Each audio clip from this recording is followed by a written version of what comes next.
ஒவ்வொரு காலகட்டத்திற்கு Nagore ஹனீஃபாட special song என்று சொல்லி சிலது இருக்குது.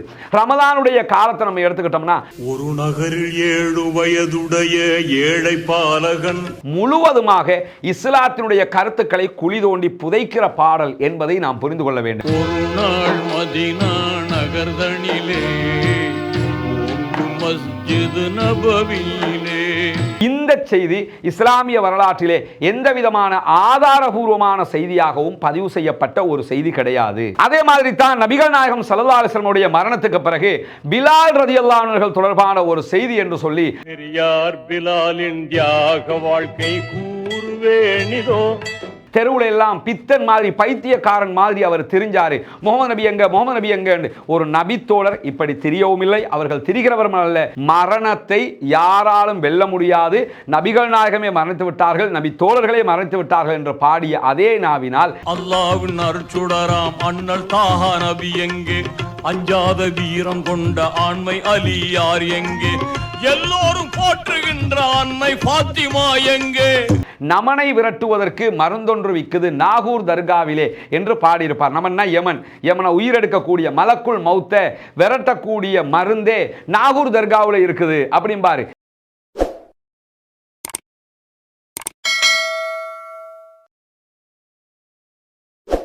அன்பின் சகோதர சகோதரிகளே, நிறைய சகோதரர்கள் இந்த நீங்கள் பார்க்க போகிற நாகூர் இமாம் ஹனீஃபா அவர்களுடைய பாடல் தொடர்பான வீடியோ ஏன் ரிமூவ் ஆகியது என்று கேட்குறீங்க. அது ரிமூவ் ஆகலை, அந்த வீடியோ நம்மளே ரிமூவ் பண்ணிவிட்டு மீண்டும் அப்லோட் பண்ணியிருக்கிறோம். அதுக்கான காரணம் என்னென்னா, அந்த வீடியோ போடப்பட்டதோடு நிறைய சகோதரர்கள் எனக்கும் தனிப்பட்ட ரீதியில் தொடர்பு கொண்டு நாகூர் ஹனீஃபா தான் மரணிச்சிட்டார்ல, அப்போ அவரை பற்றி ஏன் பேசியிருக்கிறீங்கன்னு கேட்குறாங்க. உண்மையிலே இந்த வீடியோவை நீங்கள் பின்னால் பார்க்க முடியும். நாகூர் இமாம் ஹனீஃபா அவர்களுடைய மறுமையினுடைய நிலை என்னங்கிறத பற்றி நம்ம அங்கே பேச வரல. அவருடைய பாடல்களில் இணை வைப்பு இருக்கிறது, அவருடைய பாடல்களில் ஷிர்க் இருக்கிறது, இறைவனை மறுக்கக்கூடிய கருத்துக்கள் இருக்கிறது. அதை நம்ம சுட்டி காட்டி இருக்கிறோம். ஒவ்வொரு மனிதனுடைய மறுமை நிகழ்வை பற்றி தீர்மானிக்கக்கூடியது ரப்பினுடைய கையில் இருக்கிறது. ஆனால் இணை வைக்கக்கூடியவர்களுக்கு என்ன நிலை என்பதையும் இஸ்லாம் தீர்மானித்திருக்கிறது. ஆனாலும் அவருடைய மறுமை நிலையை அல்லாஹு தாலா பார்த்துக் கொள்வான் என்கிற நிலையில தான் நம்ம எப்பயுமே இருக்கிறோம். இந்த வீடியோ பேசப்பட்டிருப்பதுடைய நோக்கம் என்னன்னா, அவர் வாழுகிற காலத்தில் இணை வைக்கக்கூடிய, இஸ்லாத்தை மறுக்கக்கூடிய பல கருத்துக்கள் அடங்கிய பாடல்களை பாடிட்டு போயிருக்கிறாரு. அவர் மரணிச்சிட்டார், அவரை பற்றி பேசுறீங்களா? நம்ம அவரை பற்றி இங்கே பேசலை, அவர் பாடியிருக்கக்கூடிய பாடல்களை பற்றி பேசுகிறோம். எனவே இந்த பாடல்கள் நம்ம பாடுகிற நேரம் அல்லது நம்ம அதை ரசிக்கிற நேரம், அதை அனுமதிக்கிற நேரம் நாமும் இணை வைப்புக்கு துணை போனவர்களாக ஆகிருவோம். அல்லாஹு தஆலா மன்னிக்காத ஒரு குற்றம் இணை வைப்பாக இருக்கிறது. எனவே இறைவன் மன்னிக்காமல் மறுமையில் எந்த பாவத்தையும் அல்லாஹ் நாடினா நம்மளை மன்னிச்சு விட்டுருவான் மரணத்துக்கு பிறகு. ஆனால் இணை வைக்கிற நிலைமையில் மௌத்தா போயிட்டோம்னா கண்டிப்பாக இறைவன் மன்னிக்க மாட்டான். எனவே தான் இந்த வீடியோவில் சொல்லப்பட்டிருக்க விவகாரங்கள், நாகூர் இமாம் ஹனீஃபாவினுடைய பாடல்களில் இருக்கக்கூடிய இஸ்லாத்திற்கு முரணான கருத்துக்கள், அதே போன்று இணை வைக்கக்கூடிய கருத்துக்கள், நாகூர் இமாம் ஹனீஃபாவினுடைய பாடல்களை நம்ம பாடலாமா பயன்படுத்தலாமா என்கிற வாதம் தான் இதிலே முன்வைக்கப்படுகிறது. பாருங்கள், உங்கள் கருத்துக்களையும் பகிருங்கள். நமக்கெல்லாம் தெரியும், புனிதமிக்க ரமலானுடைய மாதமாக இருந்தாலும் மற்றும் பல நேரங்களில் தொடர்ந்து இஸ்லாமியர்களுக்கு மத்தியிலே ரொம்ப புகழ்பூத்த ஒரு விவகாரமாக இருப்பது நாகூர் இமாம் ஹனீஃபாவினுடைய பாடல்களாக இருக்கிறது. இறைவனிடம் கையேந்துங்கள், அவன் இல்லை என்று சொல்லுவதில்லை. இமாம் ஹனீஃபா அவர்கள் பல நூற்றுக்கணக்கான பல ஆயிரக்கணக்கான பாடல்களை இசைத்திருக்கிறார், பாடியிருக்கிறார். இந்த பாடல்கள் ரமலானுடைய காலத்திலும் ரமலான் அல்லாத காலங்களிலும் இஸ்லாமியர்களுடைய அடையாளமாக கூட பார்க்கப்படுகிற அளவுக்கு பட்டி தொட்டி எல்லாம் ஒலிப்பதை நீங்கள் பார்ப்பீர்கள். டிஜிட்டல் யுகத்தில் கூட நாகூர் ஹனீஃபாவினுடைய பாடல்கள் இன்றைக்கும் வலம் வருவதை நாம் பார்க்க முடியும். அந்த அடிப்படையில் நாகூர் இமாம் ஹனீஃபாவினுடைய பாடல்களை நம்ம பார்க்கிற போது, கேட்கிற போது, ரசிக்கிற போது நம்மை அறியாமலேயே பல இஸ்லாத்திற்கு முரணான, இஸ்லாத்தையே குழி தோண்டி புதைக்கிற பாடல்களை நாமும் ஏற்றுக்கொண்டு முணுமுணுத்து அதை நாமும் அங்கீகரிக்கக்கூடிய நிலைக்கு தள்ளப்பட்டு விடுகிறோம். நாகூர் இமாம் ஹனீஃபா அவங்களை பொறுத்தவரை அவர் இஸ்லாத்தினுடைய அடிப்படையை அறிந்து தன்னுடைய பாடல்களை, கவிதைகளை அமைத்துக் கொண்டவர் அல்ல என்பது நமக்கெல்லாம் தெரியும். இமாம் ஹனீஃபா அவர்கள் சினிமாவுக்கு பாடல்களை பாடியிருக்கிறார். அன்றைய காலத்தில் அவர் மரணிக்கிற வரைக்கும் நிலையாக இருந்த ஒரு கட்சியாக அறியப்படுகிற திமுகவினுடைய கலைஞர் கருணாநிதி கருணாநிதியினுடைய கட்சியினுடைய கட்சி கீதங்களையே அவர்தான் இசைத்திருந்தார். அதனூடாக அவருக்கு கட்சியிலும் பல பதவிகள், அரசியல் ஆட்சியிலும் அவருக்கு சில பதவிகள் கிடைத்திருந்தது எல்லாம் நமக்கு தெரியும். அந்த வகையில் நாகூரியம் ஹனீஃபா அவர்களுடைய பாடல்கள் தொடர்பான ஒரு தெளிவூட்டலை நாம் பெற்றுக்கொள்ள வேண்டும். காரணம் என்னன்னா, நம்முடைய மரணத்திற்கு பிறகு நம்முடைய கொள்கை உரசப்படும். நாம் என்ன கொள்கையில் இருந்தோம், நாம் இறைவனை ஏற்றுக்கொண்டிருந்தோமா இல்லையா, இறைவனை ஏற்றுக்கொண்டிருந்தால் அவனுக்கு இணை வைக்காத வகையில் நம்முடைய வாழ்க்கை அமைந்ததா இல்லையா என்கிற ஒரு மிகப்பெரிய கேள்வி இறைவனிடத்தில் நமக்கு முன்வைக்கப்பட இருக்கிற காரணத்தினால் நாம் எக்காரணம் கொண்டும் இணை வைக்கிற காரியங்களில் ஈடுபட்டுவிடக் கூடாது, இணை வைக்கிற வாசகங்களை பேசிவிடக் கூடாது, இணை வைக்கிற வாசகங்களை அங்கீகரித்துவிடக் கூடாது என்பதில் நாம் கவனமாக இருக்க வேண்டும். அந்த அடிப்படையில் ஆரம்பமாக இஸ்லாம் இந்த இசை அதே போன்று பாடல்களுக்கு என்ன இடத்தை வழங்குகிறது என்பதையும் நாம் புரிந்து கொள்ள வேண்டும். இஸ்லாத்தை பொறுத்தவரையில் இஸ்லாம் இசையை அங்கீகரிக்கவில்லை என்பது நமக்கெல்லாம் தெரியும். அதே நேரத்தில் பாடல்களை பொறுத்தவரையில் நல்ல கருத்துள்ள பாடல்களை இஸ்லாம் எப்போதும் வரவேற்கிறது. நல்ல கவிதைகளுக்கு இஸ்லாம் அங்கீகாரம் கொடுக்கிறது. தீய கவிதைகளுக்கு இஸ்லாம் அங்கீகாரம் கொடுக்கவில்லை. இன்னும் சொல்ல போனால் கவிதைகளால் ஒருவரை திருத்த முடியாது, பதிலடி கொடுக்க முடியும் என்பதுதான் இஸ்லாத்தினுடைய அடிப்படையாக இருக்கிறது. கவிதைகளை நம்ம சொல்றதுனால அதனால் அவன் மனம் மாறி வருவான் அர்த்தம் இல்லை, அதை ரசிச்சுட்டு போயிருவான். அதனால தான் திருமறை குர்ஆன் கவிதைகளை பற்றி பேசுகிற போது வமா அல்லம்னாஹு ஷஅர வமா யன்பகி லஹு, நாங்கள் நபிகள் நாயகத்திற்கு கவிதையை கற்றுக் கொடுக்கவும் இல்லை, அது அவருக்கு தேவையும் இல்லை என்று சொல்கிறது. அதே நேரத்தில் நபிகள் நாயகம் ஸல்லல்லாஹு அலைஹி வஸல்லம் அவர்கள் நல்ல பாடல் வரிகளுக்கு அனுமதியும் கொடுத்திருக்கிறார்கள். சஹீஹுல் புகாரிலே இடம்பெறக்கூடிய செய்திகளில் ரசூலுல்லாஹி ஸல்லல்லாஹு அலைஹி வஸல்லம் அவர்களுக்கு முன்பதாக சில சிறுமிகள் ஒரு பாடலை பாடுகிறார்கள். அந்த பாடலை ரசூலுல்லாஹ் அங்கீகரித்துக் கொண்டிருக்கும் போது அந்த சிறுமி பாட்டோடு பாட்டாக என்ன பாடுறாங்கன்னா, எங்களிடத்தில் ஒரு நபி இருக்கிறார், அவருக்கு மறைவான நாளை நடக்கக்கூடிய விவகாரங்களும் தெரியும் என்கிற கருத்துப்பட அந்த பாடலை அமைக்கும் போது அல்லாஹ்வுடைய தூதர் ஸல்லல்லாஹு அலைஹி வஸல்லம் அவர்கள் இப்படி பாடாதே என்று தடுத்து விடுகிறார்கள். நாளைக்கு என்ன நடக்கும், அடுத்து என்ன நடக்கும்ங்கிற மறைவான ஞானம் எல்லாம் அல்லாஹ்வுக்கு மட்டும்தான் இருக்கிறது, நபிமார்களுக்கோ யாருக்கோ கிடையாது என்பது இஸ்லாத்தின் அடிப்படை. எனவே அப்படி பாடாதீர்கள், அதை விடுத்துவிட்டு ஏற்கனவே பாடிய நல்ல கருத்துக்களை பாடிக்கொள்ளுங்கள் என்று நபிகள் நாயகம் ஸல்லல்லாஹு அலைஹி வஸல்லம் அவர்கள் அனுமதி கொடுத்தார்கள். ரசூலுல்லாஹி ஸல்லல்லாஹு அலைஹி வஸல்லம் காலத்தில் ஹஸ்ஸான் இப்னு சாபித் என்கிற ஒரு நபித்தோழர் இருந்தார். அவர் மிக பெரும் கவிஞராக இருந்தார்.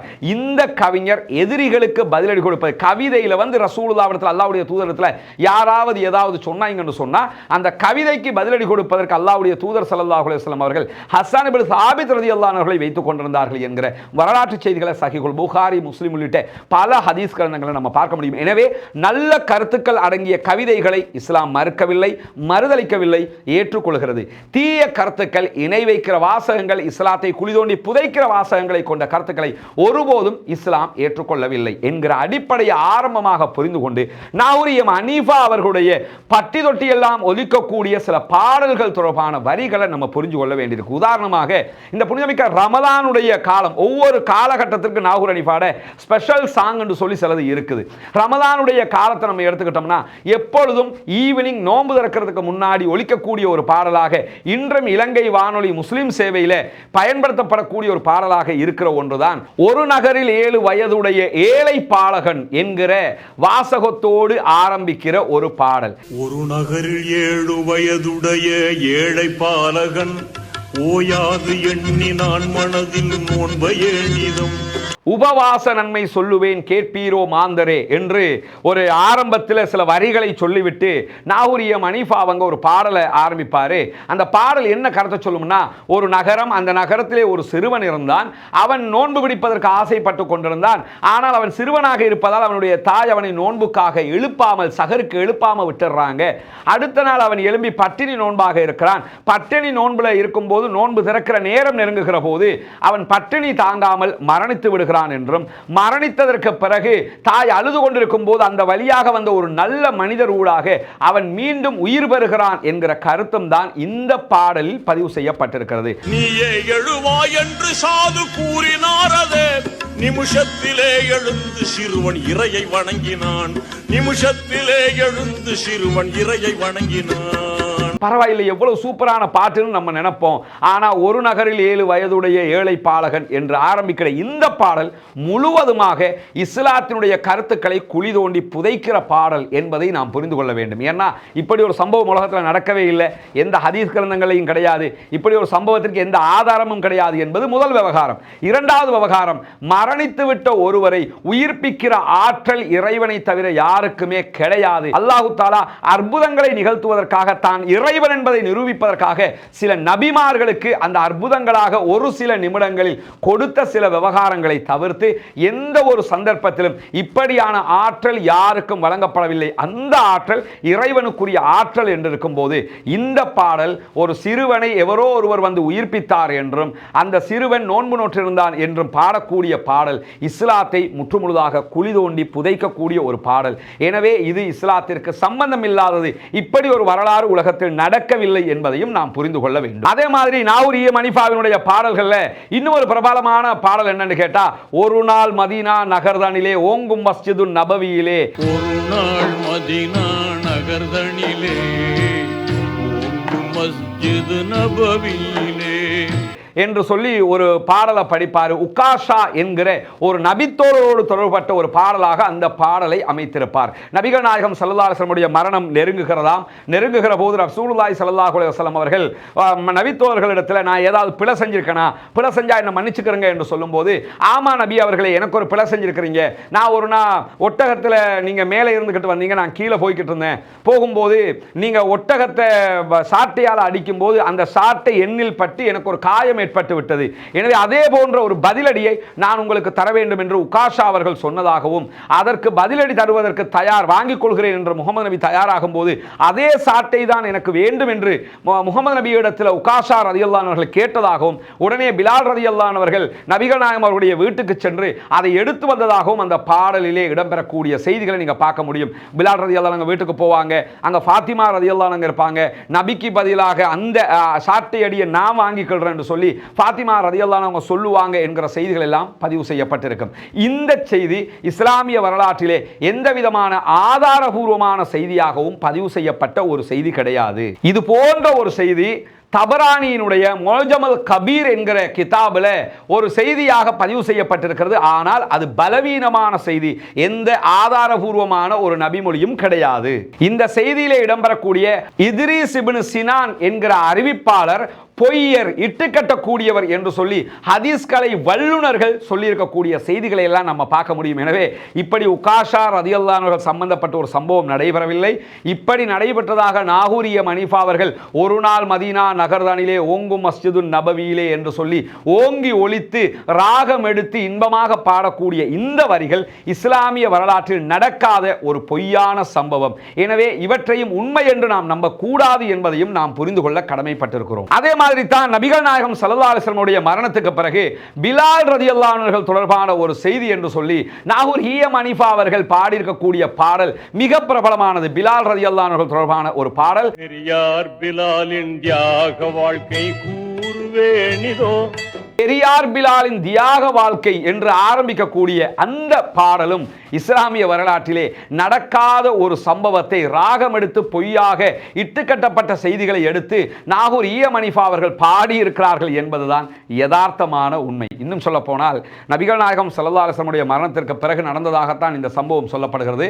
அதிலும் பிலால் ரலியல்லாஹு அன்ஹு அவர்கள் நபிகள் நாயகம் ஸல்லல்லாஹு அலைஹி வஸல்லம் அவங்க மௌத்தா போனதை ஏத்துக்கறாம ரசூலுல்லாஹ்வை தேடி தேடி தேடி கடைசியில் அவர் மனநோயாளியாக மாறுகிற அளவுக்கு சென்றார் என்கிற வாசகங்களை எல்லாம் நாகூர் ஹனீஃபா அவர்களுடைய பாடல் சுமந்து வரும். அன்பிற்கினிய சகோதர சகோதரிகளே, உங்களுக்கெல்லாம் தெரியும், புனிதமிக்க ரமலானுடைய மாதத்தில் இஸ்லாத்தை ஏற்றுக்கொண்ட 14 குடும்பங்களுக்கான ஒரு வீட்டு திட்டத்தை உருவாக்குவதற்கான உதவிகளை உங்ககிட்ட கேட்டு வர்றோம். சகோதரர்கள் அதற்கான உதவித்தொகைகளை உங்களால் முடிந்த அளவுக்கு அனுப்பி கொண்டிருக்கிறீர்கள். அந்த அடிப்படையில் அந்த மக்களுக்கான வீடுகள் கட்டுகிற பணியை முதல் கட்டமாக நம்ம ஆரம்பிச்சிருக்கிறோம். அந்த காட்சிகளை நீங்கள் முன்னாடி பார்க்க முடியும். இந்த ஆரம்பம் தொடர்ந்து 14 வீடுகளை முடிக்கிற அளவுக்கு செல்ல வேண்டுமாக இருந்தால் உங்களுடைய ஜகாத் நிதிகளை இந்த புனிதமிக்க ரமதானுடைய மாதத்திலே அந்த மக்களுக்காக வாரி வழங்குங்கள். நபிகள் நாயகம் ஸல்லல்லாஹு அலைஹி வஸல்லம் அவர்கள் ஜகாத் பெற தகுதியான 8 கூட்டம் தொடர்பாக திருமறை குர்ஆன் நமக்கு கற்றுத்தருகிறது. ரசூலுல்லாஹி ஸல்லல்லாஹு அலைஹி வஸல்லம் அவர்களும் நமக்கு விளக்கம் சொல்லுகிறார்கள். அந்த 8 கூட்டத்தில் முஅல்லஃபத்துல் குலூப், உள்ளங்கள் ஈர்க்கப்படக்கூடிய, இஸ்லாத்தை தழுவக்கூடிய இந்த சகோதரர்களும் அடங்குகிறார்கள் என்பதை நாம் புரிந்து கொள்ள வேண்டும். அந்த அடிப்படையில் அந்த மக்களுக்காக உங்களால் முடிந்த உதவிகளை வாரி வழங்குங்கள். முன்னால் தெரிகிற நம்முடைய அக்கவுண்ட் நம்பருக்கு நீங்கள் நேரடியாக டிபாசிட் பண்ணவும் முடியும். அதே நேரத்தில் அந்த அக்கவுண்ட்டுக்கு பணம் வைப்பு செய்ய முடியாத சகோதரர்கள் முன்னால் தெரிகிற என்னுடைய தொலைபேசி மற்றும் வாட்ஸ்அப் இலக்கத்திற்கு தொடர்பு கொள்ளுங்கள். உங்களுக்கான வழிகாட்டல்களை தர தயாராக இருக்கிறோம். அந்த அடிப்படையில் இந்த மக்களுக்கான உங்களுடைய ஜகாத் நிதிகளை வாரி வழங்குங்க. இன்னும் சில நாட்கள் மட்டுமே, கடைசி 10க்குள்ள நம்ம வந்துட்டோம், சில நாட்கள் மட்டுமே இருக்கிறது. எனவே அந்த மக்களுக்கான உங்கள் ஜகாத்துக்களை தர மறந்து விடாதீர்கள். புனிதமிக்க ரமதானுடைய மாதத்திலே ரசூலுல்லாஹி ஸல்லல்லாஹு அலைஹி வஸல்லம் அவர்கள் வீசுகின்ற காற்றை விட வேகமாக தர்மம் செய்வார்கள் என்று நபிமொழிகளில் நம்ம செய்திகளை பார்க்க முடிகிறது. எனவே அந்த அடிப்படையில் அந்த மக்களுக்காக உதவுவதற்கு தயாராகுங்கள். முன்னால் இருக்கிற என்னுடைய தொலைபேசி மற்றும் வாட்ஸ்அப் இலக்கத்துக்கு தொடர்பு கொள்ளுங்கள். தொடர்பு கொண்டு உங்களால் முடிந்த உதவிகளை வாரி வழங்குங்கள். தெருவெல்லாம் திரிந்தார் பித்தன் போலே மதீனாவிலே சதா, தெருவெல்லாம் திரிந்தார் பித்தன் போலே மதீனாவிலே சதா என்று சொல்லி நாகூர் ஹனீஃபா பாடுகிற அந்த வரிகளை நீங்க பார்க்க முடியும். தெருவுல எல்லாம் பித்தன் மாதிரி, பைத்தியக்காரன் மாதிரி அவர் திரிஞ்சாரு. முகமது நபி எங்க, முகமது நபி எங்க? ஒரு நபி தோழர் இப்படி திரியவும் இல்லை, அவர்கள் திரிகிறவரும் அல்ல. நபிகள் நாயகம் ஸல்லல்லாஹு அலைஹி வஸல்லம் உடைய மரணத்தை ஆரம்பத்திலே நபி தோழர்களுக்கு ஜீரணித்துக் கொள்ள முடியாமல் இருந்தாலும் அபூபக்கர் சித்திக் ரலியல்லாஹு அன்ஹு நபிகள் நாயகத்துடைய ஜனாசா வைக்கப்பட்டிருக்கக்கூடிய நேரத்தில் நபிகள் நாயகத்தை பார்ப்பதற்காக வருகிறார்கள். உமர் இப்னு கத்தாப் ரலியல்லாஹு அன்ஹுவை போன்றவர்கள் எல்லாம் நாங்கள் ரசூலுல்லாஹ்வுடைய மரணத்தை ஏற்றுக்கொள்ள மாட்டோம், ரசூலுல்லாஹ் மரணிக்கவில்லை என்று நிற்கிற போது அந்த இடத்திற்கு வந்த அபூபக்கர் சித்திக் ரலியல்லாஹு அன்ஹு அவர்கள் இன்னக மையித்துன் வ இன்னஹும் மையித்தூன் என்கிற திருமறை குர்ஆனுடைய வசனத்தை ஓதுகிறார்கள். வமா முஹம்மதுன் இல்லா ரசூல் கத் ஹலத் மின் கப்லிஹிர் ருசூல் அஃபைம்மா தவ் குத்ரின் கலப்தும் அலா அல்காபிக்கும் என்கிற வசனங்களை எல்லாம் ஓதுகிறார்கள். முஹம்மது நபி அவர்கள் தூதர் தான், அவருக்கு முன்பதாக பல தூதர்கள் சென்று விட்டார்கள், அவர் கொல்லப்பட்டு விட்டார் அல்லது மரணித்து விட்டார் என்று சொன்னால் நீங்கள் எல்லாம் வந்த வழியே திரும்பி விடுவீர்களா என்கிற வசனங்களை எல்லாம் ஓதியவுடன் தான் சஹாபாக்கள் முஹம்மது நபி அவர்கள் மரணிப்பார்கள் என்பதை ஒத்துக்கொள்கிறார்கள். அகீதா பாதுகாக்கப்படுகிறது, கொள்கை பாதுகாக்கப்படுகிறது. எனவே அத்தோடு முஹம்மது நபி அவர்களுடைய மரணமாக தீர்மானமாகிறது. ரசூலுல்லாஹ் அடக்கம் செய்யப்பட்டு விட்டார்கள். ஆனால் இந்த கவிதை, இந்த பாடல் முஹம்மது நபி அவர்களை தேடி ஊரூராக பிலால் ரலியல்லாஹு அன்ஹு அவர்கள் பித்து பிடித்தவரை போன்று அலைந்ததாக நாகூர் ஹனீஃபா அவர்கள் பாடியிருப்பது மட்டுமல்லாமல் இறுதியில் பாங்கு சொல்வதற்காக ஹசன் ஹுசைனார் பிலால் ரலியல்லாஹு அன்ஹு அவர்களை அழைத்ததாகவும் அவங்க போய் பாங்கு சொல்லும் போது அழகான ஒரு பாங்க சொல்லி காட்டுவார் நாகூர் ஹனீஃபா அவர்கள். அந்த பாங்கில் அஷ்ஹது அன்ன முஹம்மதுர் ரசூலுல்லாஹ் என்று சொல்லுகிற போது பிலால் ரலியல்லாஹு அன்ஹு அவர்களுடைய உயிர் பிரிந்தது என்றெல்லாம் அந்த பாடல் முடியும். இப்படியான ஒரு சம்பவமும் இஸ்லாமிய வரலாற்றிலே எங்குமே நடைபெறவில்லை என்பதை நாம் புரிந்து கொள்ள கடமைப்பட்டிருக்கிறோம். இன்னும் சொல்ல போனா பாடல்கள் என்றாலே முரண்பாடுகள் தான் என்பது நமக்கெல்லாம் தெரியும். கவிதை பொய்யைத்தான் கற்றுத்தரும் என்கிற அடிப்படை யதார்த்தம் இருக்கிறது. அந்த அடிப்படையில் நாகூர் ஹனீஃபாவுடைய பாடல்களும் அதற்கு விதிவிலக்கல்ல. நாகூர் ஹனீஃபாவுடைய பிரபலமான ஒரு பாடல் தான் மௌத்தையே நீ மறந்து இங்கு வாழலாகும் மாறிடும் வாழ்விலே மூழ்குதல் நியாயமா என்று சொல்லி ஒரு பாடலை பாடியிருப்பார். மௌத்தையே நீ மறந்து இங்கு வாழலாகுமா, மரணத்தை பற்றி பேசக்கூடிய ஒரு பாடல். மன்னாதி மன்னரெல்லாம் நிரந்தரமா இருந்ததில்லை, மகத்தான முறையில் வாழ்ந்த மனிதரெல்லாம் நிலைத்ததில்லை என்று சொல்லி உலகத்தில் யாருமே நிலைச்சதில்லை என்று அவர் அந்த ஒவ்வொருவராக சொல்லி காட்டி அத்தனை பேர் மரணிக்கிறவர்கள் தான் என்று அந்த பாடலை அமைத்திருப்பார். அல்லாஹ்வின் அருட்சுடராம் அண்ணல் தாஹா நபி எங்கே, முகமது நபியை மௌத்தா போயிட்டாங்களே, அஞ்சாத வீரம் கொண்ட ஆண்மை அலி யார் எங்கே, அலி இப்னு அபீ தாலிப் அவர்கள் யாருக்கும் பயப்படாதவர், அவரும் மௌத்தா போயிட்டாரு. எல்லோரும் போற்றுகின்ற அன்னை ஃபாத்திமா எங்கே, ஃபாத்திமா ரலியல்லாஹு அன்ஹா மௌத்தா போயிட்டாங்க, இப்படி எல்லோருமே மரணித்து விட்டார்கள் என்று மரணத்தை பற்றி அவர் பாடிய பாடல் எல்லோருக்கும் தெரியும். அல்லாஹ்வின் அருட்சுடராம் அண்ணல் தாஹா நபி எங்கே, அஞ்சாத வீரம் கொண்ட ஆண்மை அலி யார் எங்கே, எல்லோரும் போற்றுகின்ற அன்னை ஃபாத்திமா எங்கே. அதே நாகூர் ஹனீஃபா அவர்கள் தான் நமனை விரட்ட மருந்தொன்று விக்குது நாகூர் தருகாவிலே என்று சொல்லி ஒரு பாடலையும் இசைத்திருப்பார். மரணத்தை யாராலும் வெல்ல முடியாது, நபிகள் நாயகமே மரணித்து விட்டார்கள், நபி தோழர்களே மரணித்து விட்டார்கள் என்று பாடிய அதே நாவினால் நமனை விரட்டுவதற்கு மருந்தொன்று விக்குது நாகூர் தர்காவிலே என்று பாடியிருப்பார். நமன்னா யமன், யமனை உயிரெடுக்கக்கூடிய மலக்குள் மௌத்த விரட்டக்கூடிய மருந்தே நாகூர் தர்காவில் இருக்குது அப்படிம்பாரு. என்னன்னா அந்த மருந்தை சாப்பிட்டோம்னா நம்ம சாக மாட்டோம் அப்படின்னு சொல்லி ஒரு பாடலை பாடியிருப்பார். உலகத்தில் மரணிக்காமல் நிரந்தரமாக உயிர் வாழுகிறவர்கள் என்று யாரும் இருக்க முடியாது. ஈசா அலைஹிஸ்ஸலாம் அவர்கள் கூட மீண்டும் இந்த பூ உலகுக்கு திரும்பி மரணித்து விடுவார்கள் என்றுதான் இஸ்லாமிய மார்க்கம் சொல்லுகிற போது மரணத்தை துரத்துவதற்கான மருந்தே நாகூர் தர்காவிலே இருக்கிறது என்று சொல்லி அவர் பாடியிருக்கக்கூடிய இணை வைக்கக்கூடிய இணை வைப்பை தூண்டக்கூடிய பல பாடல்களை நம்ம பார்க்க முடியும். அதே நேரத்தில் தான் நாகூர் ஹனீஃபா அவர்கள் பாடிய மிக பெரும் சர்ச்சையை உண்டாக்கிய ஒரு சினிமா பாடலும் இருக்கிறது. என் மதமா உன் மதமா ஆண்டவன் எந்த மதம் என்று அந்த பாடலை அவர் பாடியிருப்பார். மதமா என் மதமா ஆண்டவன் எந்த மதம், நல்லவங்க எம் மதமோ ஆண்டவன் அந்த மதம். நல்லவங்க எம்மதமோ ஆண்டவன் அந்த மதம். எந்த மதத்துல நல்லவங்க அதிகமாக இருக்கிறாங்களோ அந்த மதத்துல தான் ஆண்டவன் இருக்கிறான், படைச்சவன் ரப்பு இருக்கிறான். எனவே ஓண்ட மதமா என்னுடைய மதமான்னு சண்டை பிடிச்சிருவாரா, நம்ம எல்லாம் நல்லவங்களா இருந்தா நம்ம மதத்துல இறைவன் இருக்கிறான் அர்த்தம் என்று சொல்லி அவர் ஒரு பாடலை பாடியிருப்பார். இது இறைவனுக்கே மதத்தை கற்றுக் கொடுக்கிற ஒரு காரியமாக இருக்கிறது. உங்களுடைய மார்க்கத்தை எனக்கு கற்றுத்தர வருகிறீர்களா என்று சொல்லி இறைவன் திருமறை குர்ஆனிலே கேட்கிற போது நாகூர் ஹனீஃபா அவர்களுடைய பாடல் எப்படி அமைந்திருக்கிறது என்று சொன்னால், நல்லவங்க எந்த மதத்தில் அதிகமாக இருப்பாங்களோ அவங்கள மதத்துல இறைவன் இருக்கிறான் என்று சொல்லி முழுவதுமாக ஷிர்க்கை, இந்த இஸ்லாத்தை அழிக்கக்கூடிய ஒரு கருத்தாக அந்த பாடலை அவர் ஆக்கி இருப்பார். அது மட்டுமல்லாம அந்த பாடல்ல ஒரு வரியில நீங்க பார்க்கலாம், அந்த ஆண்டவன் தான் கிறிஸ்தவனா முஸ்லிமா இல்லை ஹிந்துவா என்று கேட்பார். இதுவெல்லாம் ஒரு இஸ்லாமியராக இருந்து யாரும் கேட்க முடியாது. இந்த பாடல்களை முணுமுணுக்கும் போது நம்ம கூட இந்த மாதிரி வாசகங்களை பேசினோம்னா இறைவனை மறுதலிக்கிற வாசகங்களாக இது மாறிவிடும்.